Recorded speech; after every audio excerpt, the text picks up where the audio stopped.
Welcome back to Soar Financially and the Gold newsletter. Thank you so much for joining us. We are in Zurich right now, and I'm joined by Chris Gale. He's the Managing Director of Latin Resources, Australian lithium explorer, soon to be developer. Chris, it's great to see you. Thanks for joining me. Thanks, Kai. It was a great lunch today with your investors and really appreciate your support. Thank you. Yeah, absolutely. No, thanks for coming out.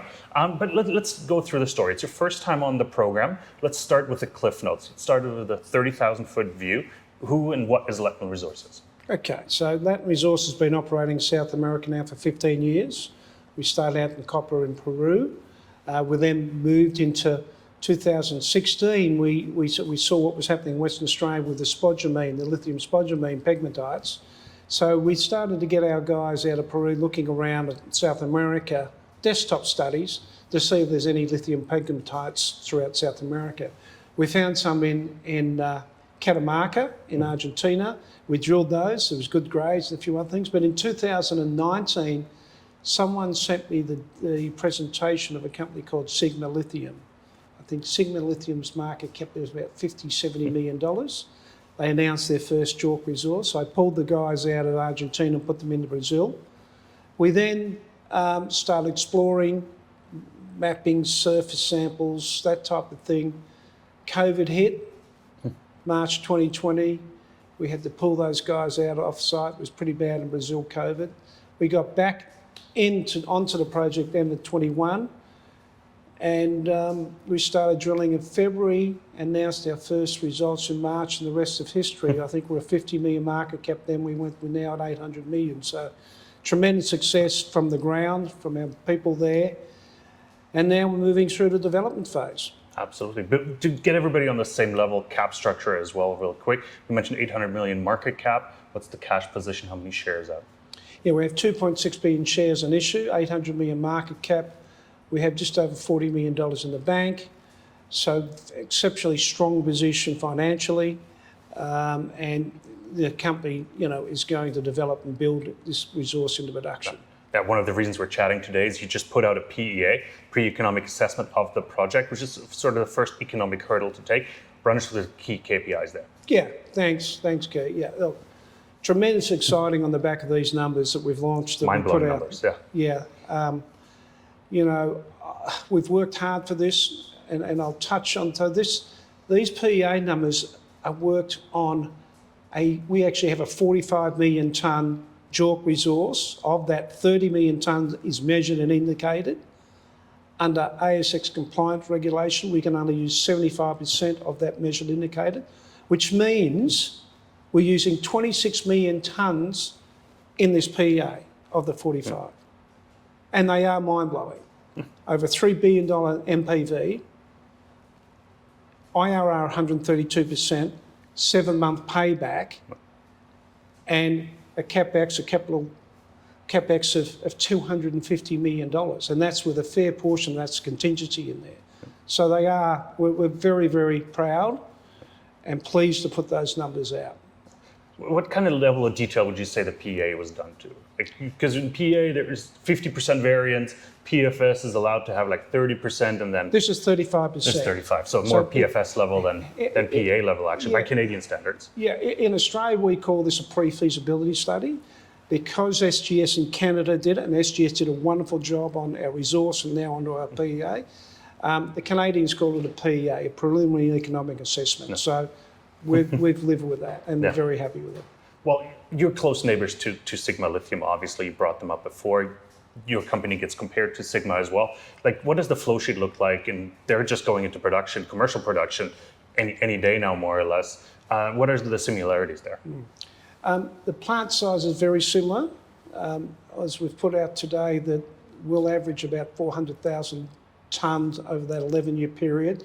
It'll peak to 550,000 tonnes per year of spodumene, SC 5.5 spodumene concentrate, and 150,000 tonnes of SC3, which is really interesting what we've done with those tails, which Pete Oliver, which is very, very honoured to have him on our board, who built Greenbushes, has said, why don't we use the spiros to clean up the tailings?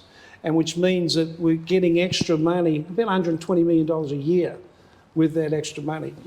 We're already getting $12 million over that mine life and revenue, $6 billion free cash flow. So we've just kept adding to that, which is fantastic. So Sigma's in production. They shipped their first sort of material out in June. An incredible job. Anna has done an amazing job there with their team. So our production, our plant will be a bit larger than that initially.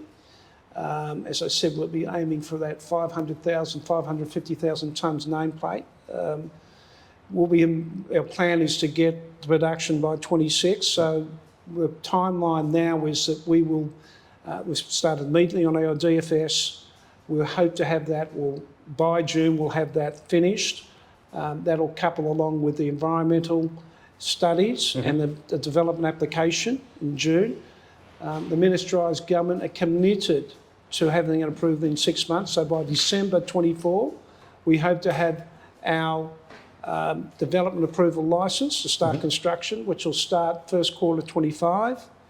Now we look what Sigma did, which is unheard of in the mining business. They built that plant in production within 18 months. Started construction in February last year, finished February this year, commissioned for 3 months and went in production around May, June.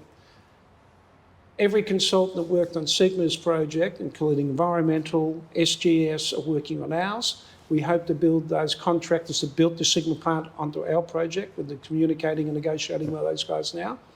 So we want to start construction February of 25, complete February of 26. 3 months, 4 months commissioning, ramping up, and then we'll, second half of 26, go into production. Exciting times. Absolutely, yeah. Quick and rapid. I wouldn't say aggressive, but pragmatic approach to the development. It's been done. It seems realistic. Exactly. It's been done.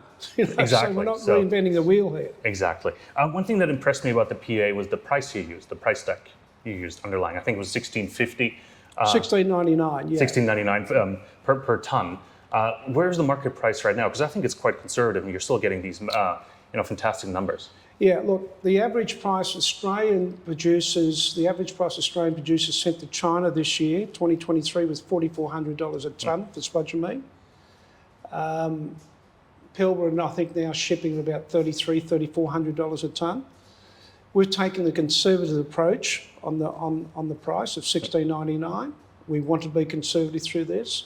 I think you'll see a different DFS as we build our resource. Remember, that was my next question. Yeah. So look, we're just being conservative. Right. We're trying to do the right things. Yeah.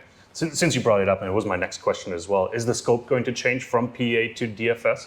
Is there anything changing? Like, what are some of the bottlenecks that you still need to work on? Well, I think that the DFS will probably look stronger on the back of our resource upgrade, which will come out in a couple of months. We'll have another resource upgrade, and that drilling will continue in the first quarter next year. What does Latin want to be? Latin wants to be a Tier 1 global lithium producer with a Tier 1 global asset.